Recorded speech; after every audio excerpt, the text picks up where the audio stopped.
Very good afternoon to all the participants of this webinar from DTRTI Lucknow.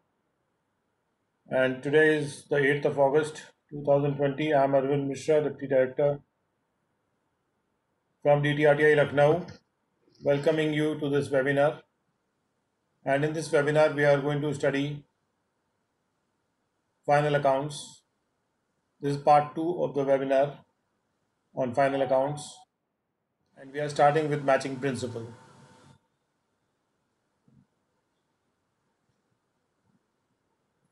देखिए ये दोनों statements जो होते हैं profit and loss account and balance sheet, इसमें प्रॉफिट एंड लॉस अकाउंट से हमको ये पता चलता है कि उसकी कंपनी की प्रॉफिटेबिलिटी कितनी है या कंसर्न की प्रॉफिटेबिलिटी कितनी है। बैलेंस शीट से हमको उसकी वित्तीय स्थिति का ज्ञान होता है, उसकी फाइनेंशियल पोजीशन का ज्ञान होता है। और ये दोनों statements profit and loss account और बैलेंस शीट ये पूर्णतया एक दूसरे से रिलेटेड है आपस में। जो भी बैलेंस शीट में एसेट्स दिखाए जा रहे हैं वो ज़्यादातर वही एसेट्स हैं जो एक्सपेंडिचर इनकर हुआ है लेकिन अभी वो पेमेंट उसका हुआ नहीं है, यानी अभी लायबिलिटी बची हुई है पेमेंट करने के लिए। यानी एक्सपेंडिचर से जो बचा हुआ पेमेंट है वो एसेट के रूप में या लायबिलिटी के रूप में बैलेंस शीट में आ रहा है। जब एक suitable amount profit and loss account में चार्ज कर दिया गया रहा है या ट्रेडिंग अकाउंट में चार्ज कर दिया गया रहा है। हमने प्रॉफिट एंड लॉस अकाउंट में कोई चीज़ चार्ज कर दी, अगर उसका पेमेंट नहीं हुआ तो जितना पेमेंट नहीं हुआ या जितना पेमेंट नहीं आया वो बैलेंस शीट में रिफ्लेक्ट होगा। इन दो स्टेटमेंट्स को प्रॉपरली प्रिपेयर करने के लिए ये बहुत ज़्यादा महत्वपूर्ण है कि कितनी राशि प्रॉफिट एंड लॉस अकाउंट में चार्ज करनी है उसको प्रॉपरली तय किया जाए। नहीं तो ये दोनों स्टेटमेंट्स एक इनकरेक्ट पोजीशन दिखाते हैं। और किस प्रकार से ये राशि दिखानी है इसके पीछे एक प्रिंसिपल है, एक सिद्धांत है जिसको कहते हैं मैचिंग प्रिंसिपल। ये जो सिद्धांत है ये मांग करता है कि जो भी एक्सपेंसेस इनकर किए जा रहे हैं रेवेन्यू को अर्न करने के लिए वो वही एक्सपेंसेस दिखाने चाहिए उस पीरियड के लिए जो उस पीरियड में रेवेन्यू दिखाया जा रहा है। यानी जो आमदनी दिखाई जा रही है उसी से संबंधित एक्सपेंसेस जो इनकर किए गए हैं वो मैच करने चाहिए। और इसका मतलब ये है कि अगर कोई ऐसा रेवेन्यू या इनकम है जिसको कि ट्रेडिंग या प्रॉफिट एंड लॉस अकाउंट में एंटर कर दिया गया रहा है तो उससे संबंधित जितने भी एक्सपेंसेस हैं, चाहे उनका भले ही पेमेंट हुआ हो या ना हुआ हो, असल में उन सारे एक्सपेंसेस को ट्रेडिंग और प्रॉफिट एंड लॉस अकाउंट में डेबिट करना जरूरी है। और इसीलिए साल के अंत में एक एंट्री पास की जाती है आउटस्टैंडिंग एक्सपेंसेस को अकाउंट में लाने के लिए। आउटस्टैंडिंग वो जो कि अभी पे नहीं हुए। और वही कारण है कि जो ओपनिंग इन्वेंट्री है गुड्स की उसको हम ट्रेडिंग अकाउंट में डेबिट करते हैं क्योंकि उससे संबंधित सेल हमने क्रेडिट की होती है उसी अकाउंट में। पिछले साल से माल आके रखा हुआ है वो इस साल में बिक रहा है, तो जिस साल में वो माल बिक रहा है उसी साल में उस माल का ओपनिंग स्टॉक भी हमको जरूरी है मैचिंग प्रिंसिपल के हिसाब से। दूसरी बात यह कि अगर कोई ऐसा एक्सपेंडिचर है जो इनकर किया गया है लेकिन उसके अगेंस्ट जो सेल होगी वो अगले साल में होगी या इनकम अगले साल में रिसीव होगी, तो उस खर्चे को डेबिट नहीं करना चाहिए करंट ईयर के प्रॉफिट एंड लॉस अकाउंट में, बल्कि उस खर्चे को कैरी फॉरवर्ड करना चाहिए एक एसेट के रूप में और उसको बैलेंस शीट में दिखाना चाहिए। तो वो प्रॉफिट एंड लॉस अकाउंट में तभी डेबिट होगा जब उससे रेलिवेंट, उससे सुसंगत जो इनकम है वो भी क्रेडिट हो रही है। और यही कारण डेप्रिसिएशन ऑफ एसेट्स पर भी अप्लाई करता है। जो कॉस्ट है किसी एसेट की, the part of the cost जो इस्तेमाल की जाती है करंट ईयर के रेवेन्यू को अर्न करने के लिए, उसको उसी साल में डेबिट किया जाता है। इस बात का हमको ध्यान में रखना है।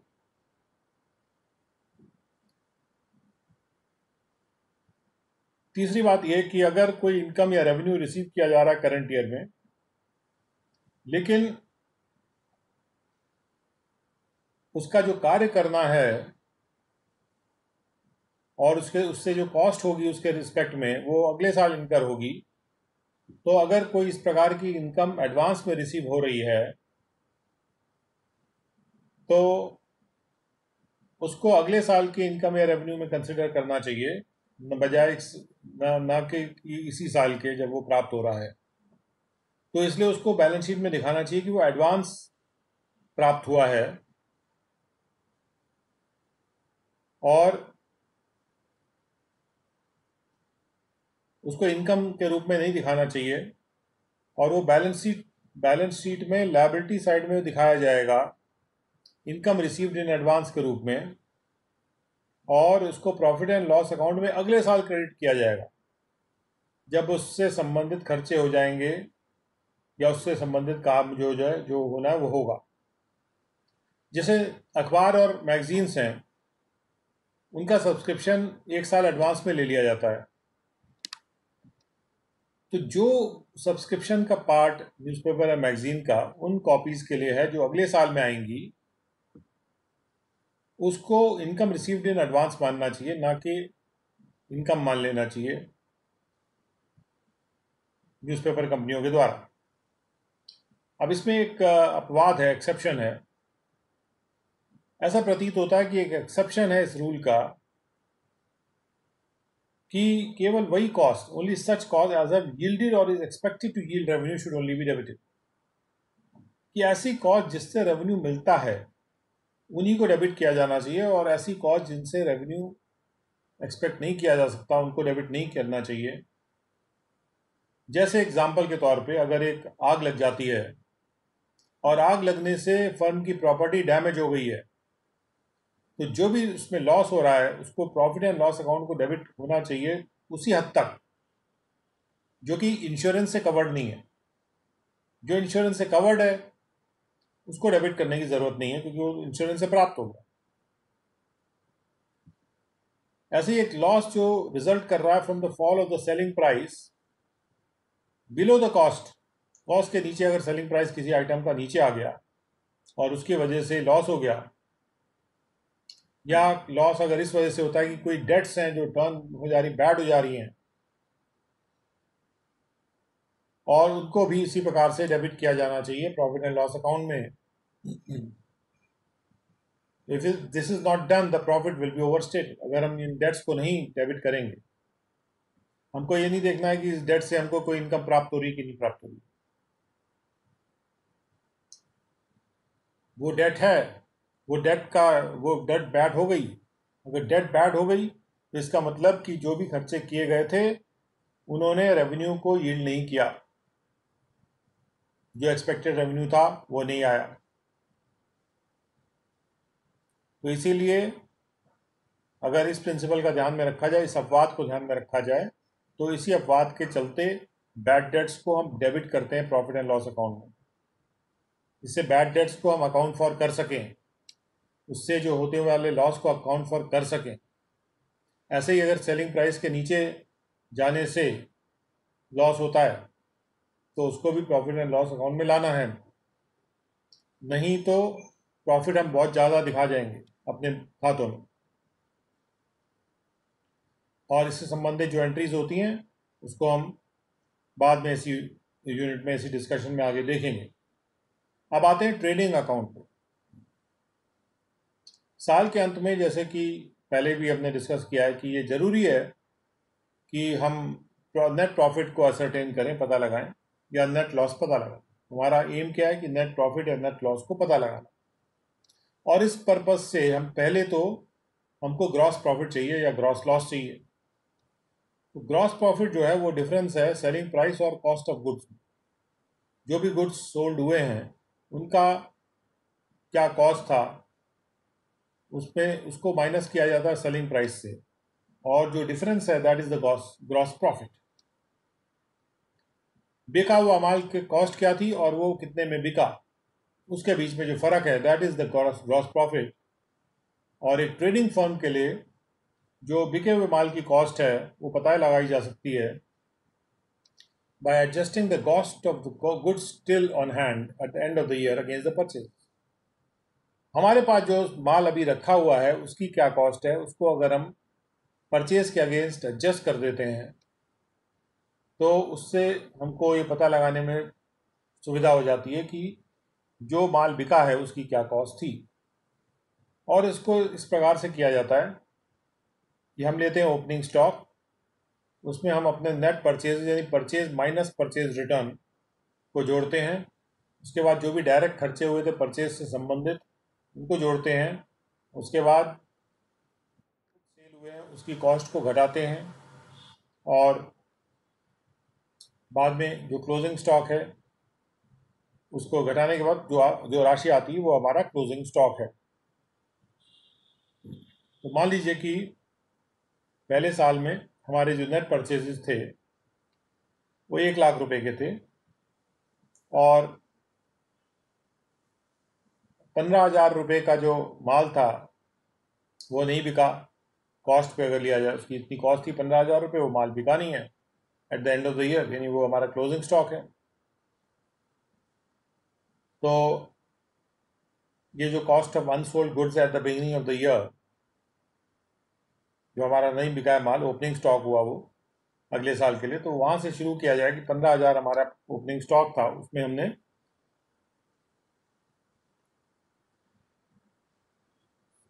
उसके बाद अगले साल में जो हमारे परचेज थे वो 1.5 लाख रुपए के थे, तो नेक्स्ट ईयर परचेज हमारे 1.5 लाख के हैं, और इसके पहले साल में हमारे परचेज 1 लाख के थे। तो 15,000 हमारा ओपनिंग स्टॉक हुआ, 1.5 लाख रुपए हमारे परचेज हुए, और जो हमारा माल बिका उसका cost of the goods sold जो था वो 1,45,000 था। तो कैलकुलेशन के हिसाब से क्लोजिंग स्टॉक हमारा 20,000 रुपये आ गया। तो इस तरह से हम क्लोजिंग स्टॉक निकाल लेते हैं, और ग्रॉस प्रॉफिट को हम ट्रेडिंग अकाउंट बना के निकालते हैं। तो ट्रेडिंग अकाउंट इस तरह से होता है, ओपनिंग स्टॉक, उसके बाद उसमें परचेज जुड़ेगा। ये डेबिट साइड है इसलिए 2 लगा आ रहा है, जो क्रेडिट साइड में बाय बाय बाय लिखते हैं। परचेजेस में से परचेज रिटर्न माइनस किया, डायरेक्ट एक्सपेंसेस को जोड़ा, फ्रेट एंड कैरेज भी जोड़ा। फ्रेट एंड कैरेज यानी जो माल को खरीदने में जो फ्रेट लगता है, जो ट्रांसपोर्ट का खर्चा होता है, जो माल आने पे आप देते हैं।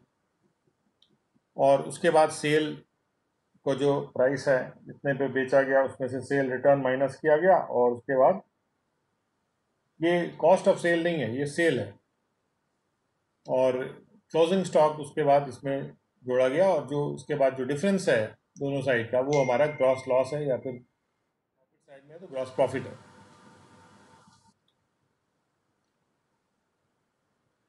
इसमें से जो डायरेक्ट खर्चे हैं जैसे customs, insurance, wages, gas, water, fuel, factory के जो खर्चे हैं, जो प्रोडक्शन पे रॉयल्टी का पेमेंट होता है, ये सारे ऐसे खर्चे हैं जो कि डायरेक्ट जो खर्चे होते हैं उनका नेचर उस तरह का है।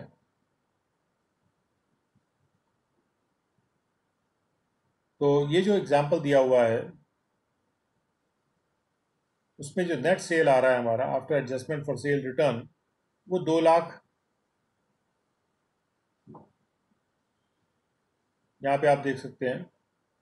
कॉस्ट ऑफ गुड्स सोल्ड हमारा 1,45,000 है, और कॉस्ट ऑफ गुड्स सोल्ड इसके पिछले साल में 85,000 था।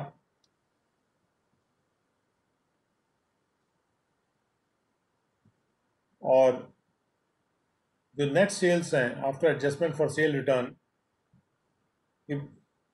अगर ऊपर वाले एग्जांपल में जो नेट सेल्स है after adjustment for sale return अगर 2 लाख है तो ग्रॉस प्रॉफिट हो जाएगा 55,000, क्योंकि 1,45,000 जो है वो है कॉस्ट ऑफ गुड सोल्ड, और सेल अगर 2 लाख है तो ये हमारा ग्रॉस प्रॉफिट हो जाएगा 2 लाख माइनस 1,45,000, क्योंकि 1,45,000 हमारा कॉस्ट ऑफ गुड सोल्ड है।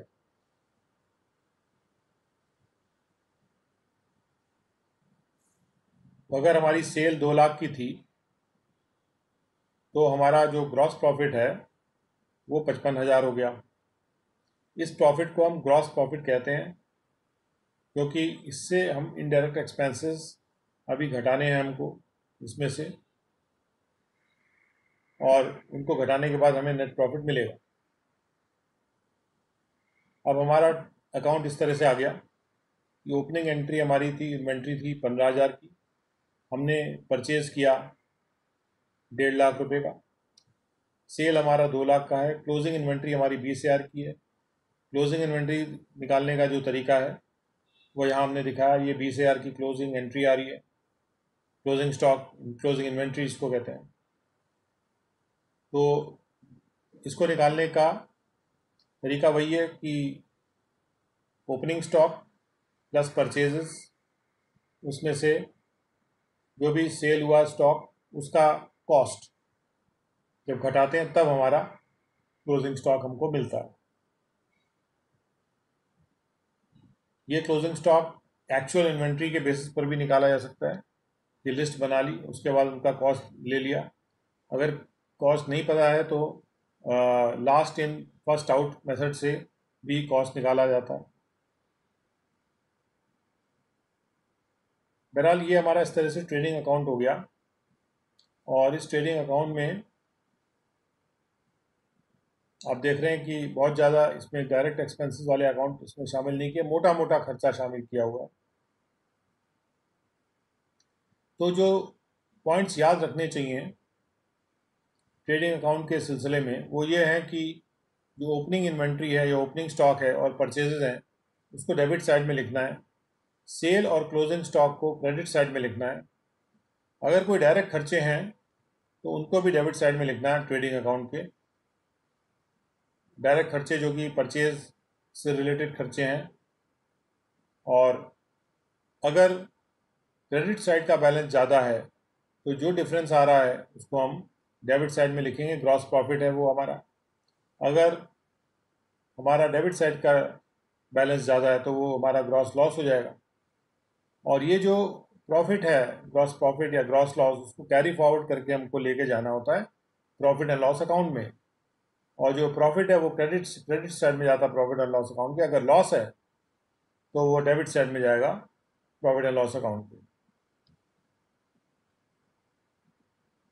अब आते हैं कि ट्रेडिंग अकाउंट में कौन कौन से आइटम लिखे जाते हैं और कैसे उनकी एंट्री होती है, क्योंकि एक एक अकाउंट को डिटेल में समझना ज़रूरी है। एक ट्रेडिंग फर्म है वो एक होलसेलर की तरह, उसका जो मेन बिजनेस होता है वो बाइंग एंड सेलिंग होता है गुड्स का, सेम गुड्स यानी वही गुड जो बाय कर रहे हैं वही सेल कर रहे हैं। और उसके एडिशन में ओपनिंग इन्वेंट्री होती है ट्रेडिंग अकाउंट में, वो भी डेबिट की जाती है। और जितने भी खर्चे हुए हैं उस गुड्स को गोडाउन तक लाने के लिए, in bringing the goods to the godown and making them ready, लाने के लिए और उनको सेल के लिए तैयार करने के लिए, and in making them ready for the sale, वो सारे खर्चे जो कि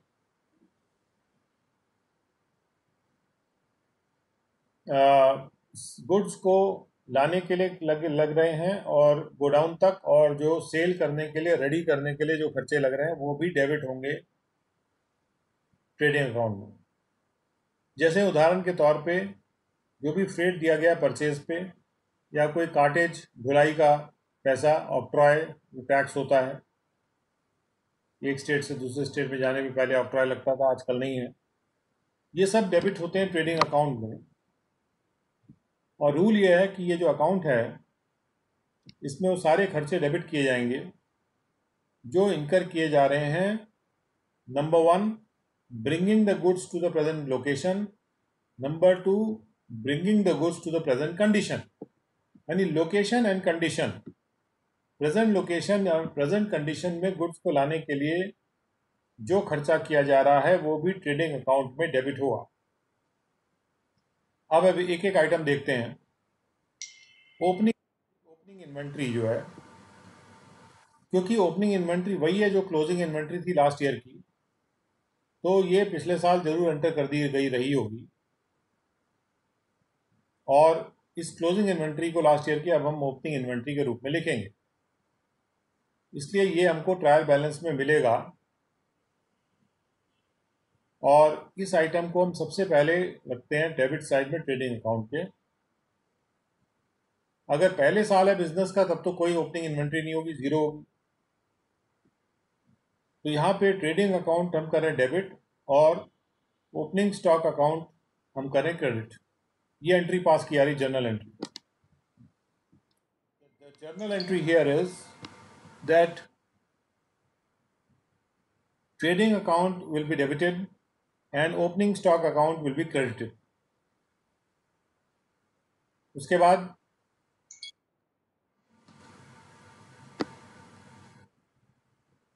परचेज और परचेज रिटर्न है। तो परचेज अकाउंट को हमको परचेज अकाउंट में डेबिट बैलेंस होता है और उसमें ग्रॉस अमाउंट ऑफ परचेज दिखाते हैं, जो मटेरियल परचेज किया गया उसका ग्रॉस अमाउंट। और परचेज रिटर्न अकाउंट में क्रेडिट बैलेंस होता है, क्योंकि परचेज अकाउंट में चूंकि डेबिट बैलेंस रहता है, परचेज रिटर्न अकाउंट में हमेशा क्रेडिट बैलेंस होता है। जो भी परचेज रिटर्न आती है वो परचेज रिटर्न अकाउंट में क्रेडिट होती है। जो परचेज आती है वो परचेज अकाउंट में डेबिट होती है।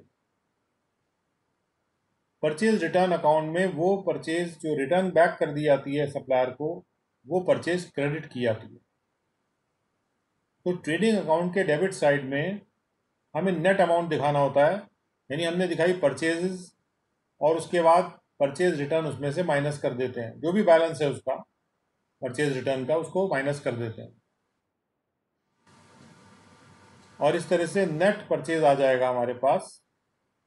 और इसके लिए जो एंट्री करी जाएगी जर्नल एंट्री, वो ऐसे होगी कि परचेज रिटर्न अकाउंट को हम डेबिट कर देंगे और परचेज अकाउंट को क्रेडिट कर देंगे। इस तरह से नेट परचेज ट्रेडिंग अकाउंट में ट्रांसफ़र बाद में हो जाएगी।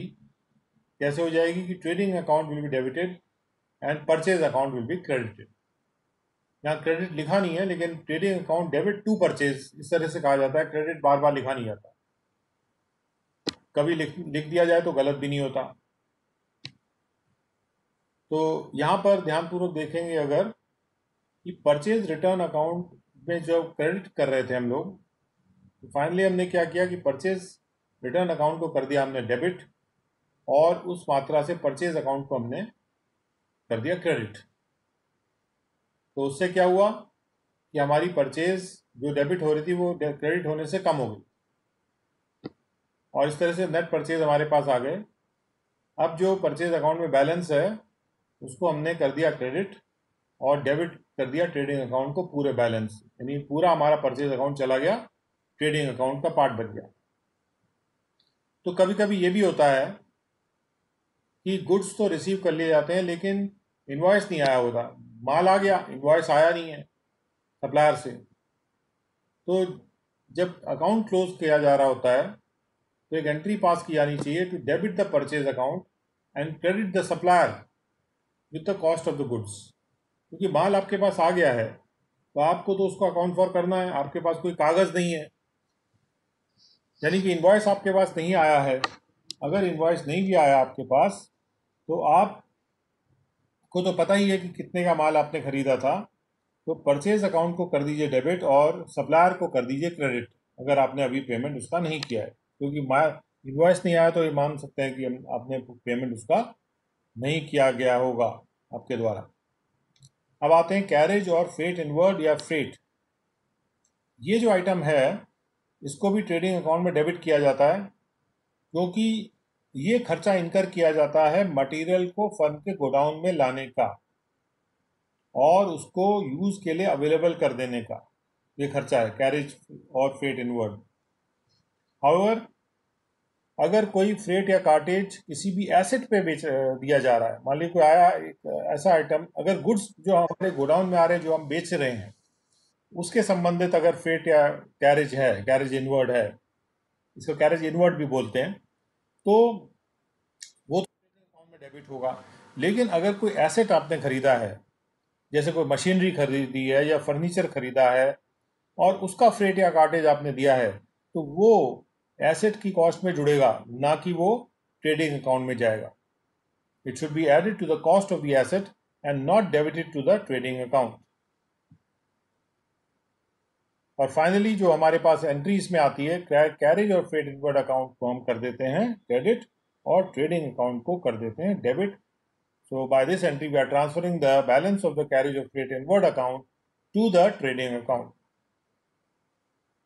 इसके बाद आते हैं वेजेस। वेजेस वर्कर को पे किए जाते हैं, गोडाउन में जो काम कर रहे होते हैं वर्कर, और या स्टोर में जो काम कर रहे होते हैं वर्कर, और इसलिए इनको डेबिट किया जाता है ट्रेडिंग अकाउंट में। अगर कोई अमाउंट आउटस्टैंडिंग रह जाती है उसको बुक्स में लाना चाहिए। It must be brought into books so that full wages for the period concerned are charged to the trading account. ऐसा नहीं कि जो पेमेंट नहीं किया और ड्यू हो गया उसको आप लिखे ही ना वेजेस में, आप वेजेस में लाइए उसको, बाद में आउटस्टैंडिंग वेजेस में वो बैलेंस शीट में दिखेगा। तो जैसे हमने वेजेस डाला और हमने अगर उसका पेमेंट नहीं किया है,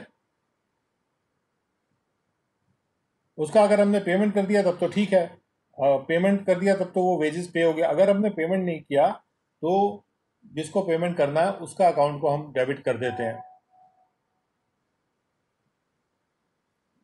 तो इसलिए उसके अकाउंट को हम क्रेडिट कर देते हैं, तो वो जो क्रेडिट है लायबिलिटी के रूप में हमारे बैलेंस शीट में दिखाई पड़ता है। इसके बाद सेल्स और सेल्स रिटर्न, ये एंट्री क्रेडिट साइड में जाती है। सेल्स रिटर्न सेल अकाउंट में से माइनस होता है, सेल्स में से माइनस होता है, और कभी कभी गुड्स हालांकि अप्रूवल के बेसिस पे सेल कर दिए जाते हैं, यानी कि कस्टमर के पास राइट होता है उसको वापस भी कर सकता है वो स्टिपुलेटेड पीरियड में। तो ऐसे केस में सेल जो हमने एंट्री की थी उसको रिवर्स किया जा सकता है जब भी वो वापस कर देता है, लेकिन जब हमने भेजा है तो उसको सेल में दिखा दीजिए। Closing inventory and its valuation, आमतौर पे there is no account to show the value of goods lying in the godown at the end of the year. कोई ऐसा अकाउंट है नहीं कि उससे हमें मिल जाए कि भाई जो गुड्स रखे हैं गोडाउन में उसकी वैल्यू क्या है। लेकिन ग्रॉस प्रॉफिट को सही पता लगाने के लिए क्लोजिंग इन्वेंट्री को प्रॉपरली लेना और वैल्यू करना जरूरी है। तो जो हमारी एंट्री है उसको हम लगते हैं closing inventory account debit to trading account. जो भी हमारी क्लोजिंग इन्वेंट्री अकाउंट है उसमें जो डेबिट है उसको हम ट्रेडिंग अकाउंट में क्रेडिट करते हैं। और alternatively closing entry can be adjusted with purchases also, लेकिन ये कम होता है कि closing inventory account debit and purchases account credit, क्योंकि ये जो लास्ट वाली एंट्री है इसको करने से हमारा परचेज कम हो जाता है। और ये जो क्लोजिंग इन्वेंट्री है ये एसेट साइड में बैलेंस शीट में भी दिखाई जाती है, इस बात को भी बहुत याद रखना जरूरी है। अगर क्लोजिंग स्टॉक ट्रायल बैलेंस में अपीयर कर रहा है तो closing inventory is then not entered in the trading account, it is shown only in the balance sheet. This is because it has already been adjusted to arrive at the cost of goods sold. कभी कभी ऐसा होता है कि cost of goods sold निकालने के लिए closing inventory को ऑलरेडी एडजस्ट कर दिया गया है, लेकिन अगर ये बात क्लियरली नहीं आ रही है, then you have to write the closing stock, closing inventory balance sheet as well as in the trading account also, because in some accounts this practice is there that they adjust the closing inventory with the cost of goods sold. So to ascertain the value of the closing inventory, it is necessary to make a complete inventory. तो closing inventory निकालने के लिए क्या होगा, किसी account से तो पता नहीं चलेगा हमको क्लोजिंग इन्वेंट्री कितने की है। तो पता लगाने के लिए हम पूरी लिस्ट बनाएंगे स्टॉक की, और लिस्ट बनाने के बाद, सारे आइटम्स की लिस्ट बनाने के बाद उसकी क्वांटिटी लिखेंगे, उसमें कितना क्वांटिटी है। उसके बाद जो डैमेज्ड या ऑब्सोलीट आइटम्स हैं उनको अलग से लिखेंगे सेपरेटली, और जो फिनिश गुड की लिस्ट है उसमें ऐसे गुड्स भी जोड़ने होंगे जो अभी एजेंट्स के पास पड़े हैं, परचेज हो गया है लेकिन अभी एजेंट के पास पड़ा हुआ है, और या तो आपने भेजा हुआ कंसाइनमेंट पर एजेंट्स को, तो वो गुड्स भी जोड़ने पड़ेंगे, कितना गुड्स हमने कंसाइनमेंट भेजा वो भी स्टॉक में लाना पड़ेगा। और या कस्टमर को अप्रूवल के लिए केवल भेजा, सेल नहीं है, तो भी इसको स्टॉक में लाना हो सकता है। तो ये जो goods sent on approval to customer है उसको भी मद्देनजर रखना है स्टॉक में, अगर वो सेल नहीं मान रहे हैं आप। और गुड्स लाइंग विद एजेंट्स को भी आपको, जो कंसाइनमेंट पे भेजे गए हैं उनको भी स्टॉक में जोड़ना है। और उसके बाद सवाल होता है कि आपने क्वांटिटी लिख ली, स्टॉक लिख लिया, अब उसका वैल्यूएशन की बात आती है। तो इन्वेंट्री लेना काफ़ी लंबा प्रोसेस था। वैल्यूएशन का प्रिंसिपल ये है, कॉस्ट रियलाइजेबल वैल्यू जो भी कम हो, क्योंकि बिजनेस को कम वाली वैल्यू लेके चलना ज़्यादा ठीक है। नहीं तो ऐसा लगेगा कि बहुत ज़्यादा प्रॉफिट अपना ओवर ओवर बहुत ज़्यादा एक्सेस प्रॉफिट हम इमेजिन कर लेंगे, और हमें लगेगा कि हमारी कंपनी बड़े अच्छे प्रॉफिटेबिलिटी में है, लेकिन जो रियलाइजेबल वैल्यू है उसकी, हो सकता है गुड्स की और कम हो गई हो। तो रियलाइजेबल वैल्यू वो वैल्यू जिस वैल्यू पे आइटम बेचा जा सकता है उस तारीख को जब स्टॉक को वैल्यू किया जा रहा है। तो ये जो इन्वेंट्री लेने का प्रोसेस है ये काफ़ी लेंदी प्रोसेस होता है, और स्ट्रिक्टली अगर देखा जाए तो साल के अंत में इन्वेंट्री का काम कंप्लीट किया जाना चाहिए, और बार बार नहीं ले सकते इसको, अनलेस की अकाउंट्स बहुत ज़्यादा कंप्यूटराइज्ड हैं। तो जो भी अमाउंट निकल रहा है स्टॉक से कहीं उसमें जा रहा है, उसकी पूरी अकाउंटिंग हो रही है प्रॉपर, जैसे आजकल ऑनलाइन अकाउंटिंग में होता है, वहाँ पे स्टॉक मिल भी जाता है। और कभी कभी हाउएवर इसको कुछ हफ्ते पहले ही कर लिया जाता है या कुछ हफ्ते बाद में किया जाता है क्लोजिंग के। तो इसके लिए जो वैल्यू ऑफ इन्वेंट्री है उसको एडजस्ट किया जाना चाहिए। अगर हमने मान ली 31 तारीख से पहले ले ली इन्वेंट्री, तो 31 तारीख तक का जो माल आया वो बाद में जोड़िए उसमें। अगर आपने बाद में इन्वेंट्री ली तो उसके पहले का माल घटाइए। और ये एडजस्टमेंट ज़रूरी है, क्योंकि बीच में जब आपने इन्वेंट्री ली, अगर वो आपने एग्जैक्टली 31 तारीख को इन्वेंट्री नहीं ली तो भी फ़र्क आ सकता है, और जो भी फ़र्क है वो एडजस्ट करना पड़ेगा। ऐसे ही जो माल अपने परचेज में ले लिया लेकिन आपके स्टॉक में नहीं आया, रास्ते में है, परचेज अकाउंट फॉर कर लिया है, तो भी वो माल भी ऐड करना पड़ेगा आपको इन्वेंट्री में। मुख्य बात जो याद करके रखने वाली ये है कि सेल्स के रिस्पेक्ट में उनका कॉस्ट एस्टेब्लिश करना है, और जो कॉस्ट होगा वो सेल्स माइनस ग्रॉस प्रॉफिट होगा। ये प्रिंसिपल को ध्यान में रखना है, cost will be sales less gross profit. तो इसका इलस्ट्रेशन हम अपने कल के सेशन में देखेंगे। शुरुआत हम इसलिए स्लो कर रहे हैं जिससे आप साथ साथ आ जाएं, you come on the same page as we are, so that कोई अगर डाउट हो शुरू में प्रिंसिपल्स पे आधारित, जो सिद्धांत का जो डाउट है वो आप हमसे पूछ सकते हैं। हमारे व्हाट्सएप कर दीजिए, टेलीग्राम कर दीजिए, या ग्रुप पर डाल सकते हैं क्वेश्चन, या सबसे अच्छी बात तो है कि अगर आप फोरम में क्वेश्चन डालेंगे तो will appreciate it a lot. Thank you also for it, because it will help us to get the forum working for the entire department. So with those words, we are thanking you for this session. That this session is being closed at this point of time.